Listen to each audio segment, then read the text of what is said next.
Bueno, eh, hoy día un honor para nosotros como Agencia Creativa Media Lab X, Frecuencia Velvet, y este primer Bitcast que estamos lanzando de Ahora es Cuando, contar con la participación de Fernando Torre Acuña.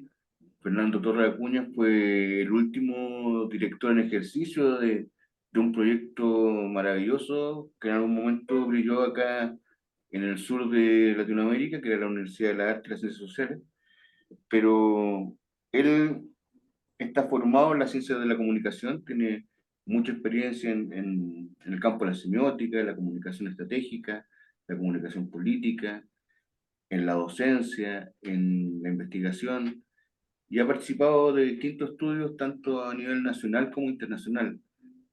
En la actualidad, hoy día está en una causa bastante interesante que tiene que ver con cómo los diálogos intergeneracionales hoy día son necesarios, hoy día cómo hay una cierta exclusión de cierta parte de una masa crítica cuya experiencia no se está tomando en consideración en los actuales procesos.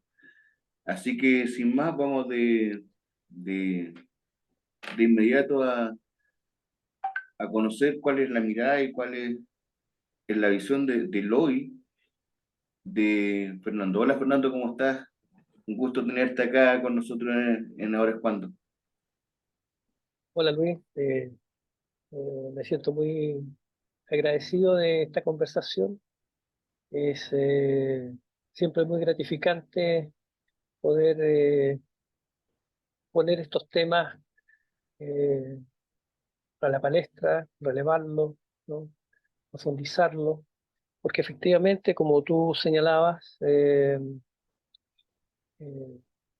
hay una ausencia de los temas más relevantes en el sistema mediático.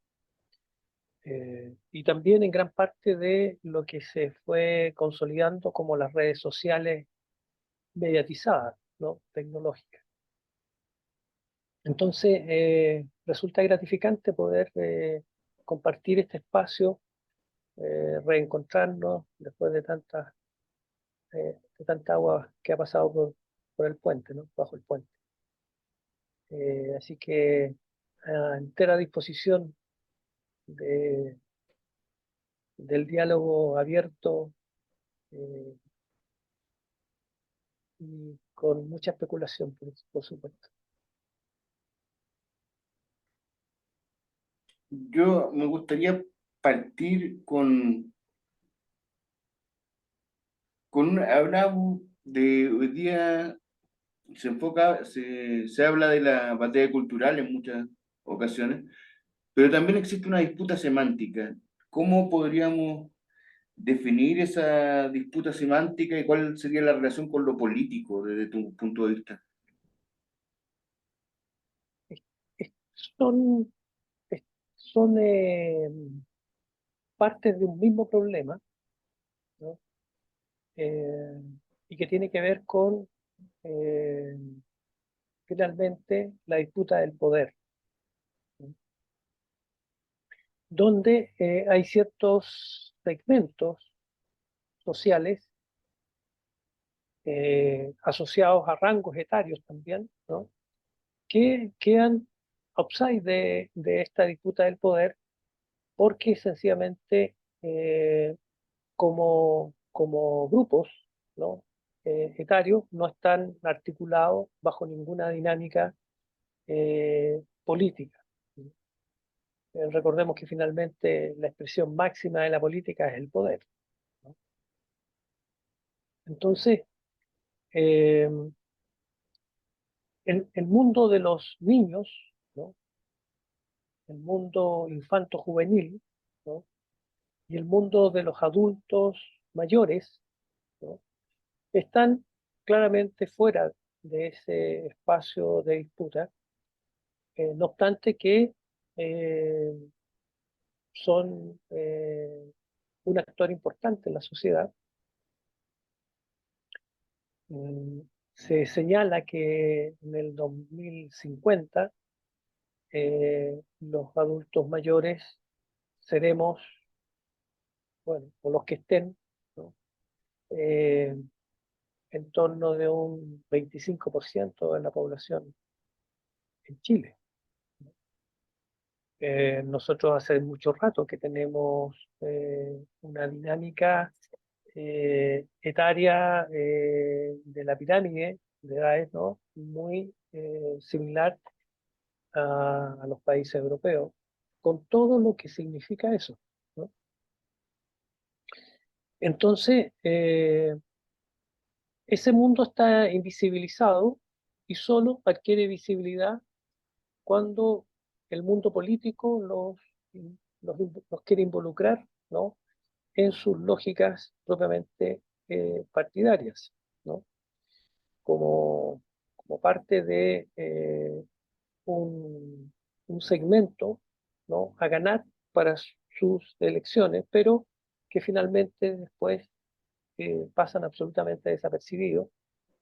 Y en el caso precisamente de la tercera edad, con una forma peyorativa de tratarlos, ¿no? Eh, de referirse a ellos como personas finalmente con alguna discapacidad. Y hay que ver que me quedo corto todavía, pero más del 95% del adulto mayor es autovalente, no tiene ningún tipo de discapacidad, solo que tiene más edad, tiene más canas, ¿no? eh, pero está con todo su potencial como para seguir siendo un actor importante. Sin embargo, el mundo político, sobre todo en el mundo de los alcaldes, ¿no? Son encapsulados en clubes de adultos mayores, ¿no? Donde se les quiere entretener en algo para que pasen el tiempo, ¿no? Y así entonces, como los alcaldes manejan harto poder local y por tanto harta plata también, entonces eh, los engatusan con algunas fiestas, ¿no? Con traslados, con celebraciones de cumpleaños, etcétera, ¿no? Y con eso se ganan el favor con, por supuesto, eh, agentes políticos que tienen en todas las comunas, en todos los barrios, ¿no? Para gestionar eso. Entonces, efectivamente, es bastante eh, complejo ese mundo. Y en el mundo político también es usado como eh, eh, de forma muy peyorativa, ¿no? Con finalmente un menosprecio, ¿no? Hacia ellos. Y, y entonces esto de hablar de los abuelitos, ¿no? Eso está acuñado creo que en España, ¿no? El edadismo, ¿no? Es eh, a través de una forma semántica, ¿no? Asignarle un sentido de una condición de fragilidad, ¿no? De construirles una fragilidad que no tienen. Lo vimos en la pandemia, ¿no? Que a los adultos mayores se les prohibió salir, ¿no? Y eso sin ningún filtro, ¿no? Solo por tener más edad, ¿no? Y eso tiene que ver con, obviamente, restricción de las libertades, ¿no? Y ciertos sectores que se apropian, construyen su discurso, por tanto, su asignación de sentido, su semantización, ¿no? Hacia el tema de la libertad. Sin embargo, son muy proclives a construir la libertad. A- cuando la libertad le es funcional, ¿no? Viva la libertad, y cuando no, no tiene ningún problema en restringir. Bueno, y en el mundo infanto-juvenil también pasa lo mismo. O sea, esto de querer penalizar a, a los niños, ¿no? Eh, a los infantos juveniles, ¿no? Eh, de nuevo está en la palestra, contraviniendo todas las normas internacionales y los acuerdos, ¿no? Firmados por el Estado, ¿no? A través de sus distintos gobiernos, eh, y no importa eso, ¿no? Porque supuestamente nosotros tendríamos, comillas, que velar por el bien, ¿no? de nuestro país y no de estos acuerdos internacionales que finalmente lo que hacen es una construcción de sentido, de mayor humanidad, de mayor respeto a los derechos de las personas, ¿no? De los individuos, ¿no? De sus libertades, ¿no? Sin embargo, se resemantiza, ¿no? Y se le asigna un sentido, eh, haciendo ver como que finalmente los niños y los jóvenes se convierten en un enemigo más de la sociedad, ¿no? Y por lo tanto hay que eh, combatirlo, ¿no? Y así en municipalidades con los mayores altos ingresos, también en algún momento estuvo la idea de restringir la salida de los niños si no estaban acompañados con un adulto. En fin, eh, y eso tiene que ver con lo que tú señalabas, la construcción de un relato y de cómo eh, finalmente cada sector, cada referente político, social, cultural, económico, empresarial, ¿no? Eh, para darse una identidad, construye su relato. Y por lo tanto, lo que hace es hacer una resignificación de la realidad de acuerdo a sus intereses, ¿no? Ideológicos políticos. Y de acuerdo a eso, entonces, construye una estrategia comunicacional para salir al espacio público, ¿no? Y, Con, sí, con respecto a esa resignificación, esta construcción de distintos focos de acuerdo a los intereses, que mantiene un poco, es como la lógica macabra del poder, onda, cómo construyo y desde dónde construyo es cómo gobierno, en definitiva, cómo articulo el tema de la conducción de la sociedad. Hoy día, ¿qué elementos nos permitirían un poco romper ese espacio, romper este, esta suerte de burbuja macabra en la que se está encapsulando estos distintos nuevos enemigos, porque son o enemigos o son sujetos de, de, de exclusión, porque tanto el mundo del adulto mayor es un mundo que se excluye de la participación de la toma de decisiones, pero sí se le incluye como masa votante. O sea, es un mundo que se instrumentaliza. Y por otra parte, el mundo infanto-juvenil se criminaliza, pero tampoco se le incentiva de manera distinta a lo que te está entregando el medio, porque los medios de comunicación de masa han potenciado y han dimensionado la figura de este chico que se hizo millonario cantando trap, pero que vendía droga en su barrio y que es normal que saliera en un video con una pistola y un convertible y tenía 14 años. Entonces, hay un tema ahí hay un tema que está como muy al filo de como dirían por ahí, hacia dónde vamos con toda esta gente junta. ¿Dónde vamos? ¿Cuál sería el norte de todo esto? claro. Mira, eh, a ver, como país y realidad que vive el subdesarrollo, y en ese eufemismo en vías del desarrollo, ¿no? De que vamos a alcanzar el desarrollo, no hace mucho un expresidente, ¿no?, decía que íbamos a alcanzar el desarrollo con su gobierno.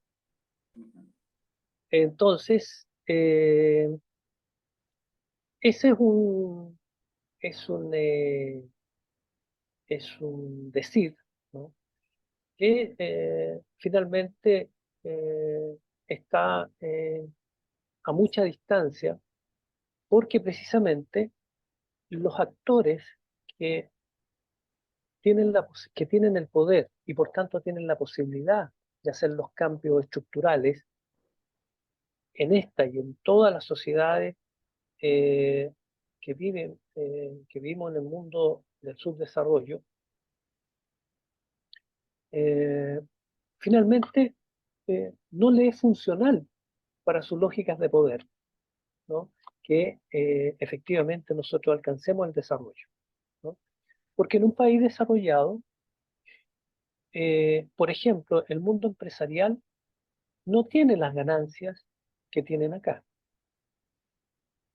O sea, eh, para los que hemos tenido la posibilidad de estar en algunos países desarrollados, ¿no?, Eh, como diría la escuela de Frankfurt, ¿no?, Eh, tecnológicamente desarrollados, ¿no? Eh, Recordemos que las guerras mundiales vienen de esos países, ¿no? Eh, las peores matanzas vienen de esos países. Entonces, en ese sentido me hace mucha lógica, ¿no?, el pensamiento construido por la Escuela de Frankfurt a propósito de sociedades industrialmente avanzadas, tecnológicamente hoy en día avanzadas, ¿no? Tecnológicas de las últimas generaciones de tecnología avanzada, ¿no? Entonces,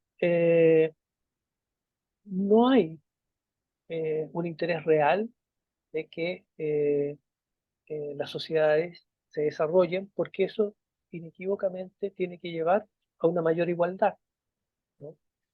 Y la mayor igualdad es un- una amenaza, ¿no?, es vista como una amenaza para los intereses eh, económico-políticos y finalmente de poder, ¿no?, de los grupos de poder, valga el juego de palabras. Entonces, en ese sentido, eh, se hace muy complejo porque incluso eh, en los, yo me he perdido ya en los últimos estudios, pero estoy seguro que no ha cambiado demasiado, ¿no? En los estudios que se han hecho, por ejemplo, de comprensión lectora, ¿no?, de manejo de lectoescritura en nuestra sociedad, nosotros tenemos un porcentaje altísimo de analfabetos funcionales, ¿no? Eso quiere decir de gente que es capaz de leer, hilar cosas, pero finalmente no comprender. Y eso es el caldo de cultivo para que finalmente la desigualdad se mantenga, ¿no? ¿Por qué?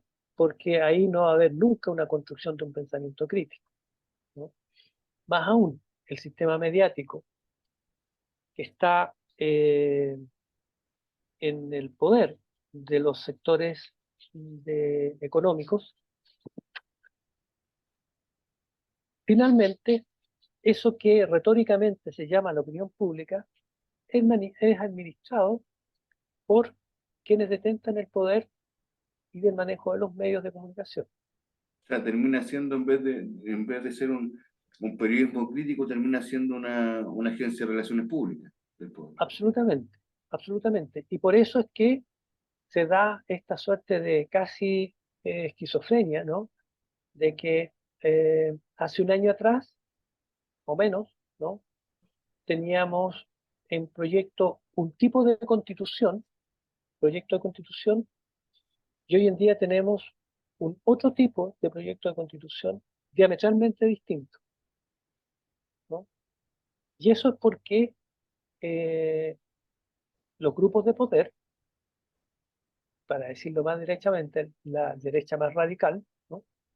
Es la que administra la opinión pública en nuestra sociedad. ¿Por qué? Porque administra los medios. Exacto. Entonces uno podría decir, bueno, pero también están eso que se ha llamado las redes sociales, que habría que decir las redes sociales tecnológicas, ¿no? Ujú. O mediadas por la tecnología. Claro, pero finalmente esa es otra expresión del poder también, ¿no? O sea, cuando está el tema de los algoritmos, ¿no?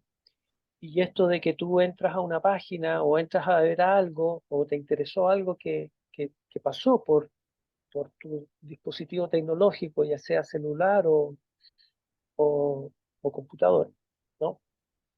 Y después te empiezan a llegar, ¿no? Eh, información, entre comillas, información, ¿no? Sobre eso que tú estuviste observando o que te interesó en su momento, ¿no? Entonces, eh, ahora, pero como, y aquí hay una vuelta de tuerca, ¿no? Que uno haría a la Escuela de Frankfurt, porque la Escuela de Frankfurt, en ese sentido, tiene una posición en su origen bastante más radical, es decir, plantea un sistema todopoderoso, infranqueable, ¿no? Inexpugnable, ¿no? Eh, y por tanto, frente al cual no hay nada que hacer. Bueno, afortunadamente eso no es tan así, ¿no? No es tan así. Y las redes sociales también sirven y la tecnología también sirve para esto que estamos haciendo, ¿no? Y eso que eh, se denominaba la masividad hasta los 80, mediados de los 80, también se resignifica y ya no se habla de la masividad, sino más bien se habla de una hipersegmentación de los públicos, ¿no? De las audiencias, ¿no? De los lectores, ¿no? Etcétera, etcétera. Una de las expresiones más significativas de eso es lo que se denomina la televisión por cable, ¿no? Y también las redes sociales, donde tú puedes ser parte de distintos grupos o bien crear uno como lo has creado tú, ¿no? Un segmento, un espacio, ¿no? Donde las personas que de alguna manera escriben a una línea de pensamiento, ¿no? Se suman. Ahora, lo malo de esto es que eh, hay un porcentaje demasiado alto que ni siquiera sabe que se escribe a una línea de pensamiento, ¿no? Sino que cree que está disfrutando y haciendo uso de algo que realmente le interesa, ¿no? Pero Exacto. que está construido, ofertado por otro. Así es, y de hecho esta historia de la tecnología también nos tiene da sus restricciones. Ejemplo, esta plataforma que estamos ocupando, Zoom, nos da 30 minutos de uso gratuito y nos quedan 1 minuto 53. eh, y para mí sería muy interesante que siguiéramos tratando, y la invitación te la hago en cámara, de que veamos este tema de la inserción de los grupos de los grupos de mayor sabiduría en este proceso de aprendizaje de las nuevas tecnologías, y de juntarnos cada 15 días quizás a tocar otros temas y ir avanzando en esta visibilización y en esta recuperación de la voz de los que quieren dejar sin voz este modelo que se encarga de segmentar, de atomizar de hacer invisible lo que debería ser una forma de conducción, ¿no? O sea, hoy día se conduce sin saber, y no se quiere saber por no dejarse conducir. Claro, exacto. No, yo encantado de poder ser parte de estos diálogos, ¿no? Y, y ir problematizando, porque hace mucha falta, ¿no? en la década de los 80, un sociólogo español creó el concepto a propósito de una investigación que hizo de los periódicos en Europa, ¿no? El periódico de referencia dominante, y que eran los que marcaban la línea. Y eso fue lo que hizo el Mercurio hasta hace mucho tiempo. Y ahora eso lo tomó esencialmente la televisión, ¿no? Y lo que y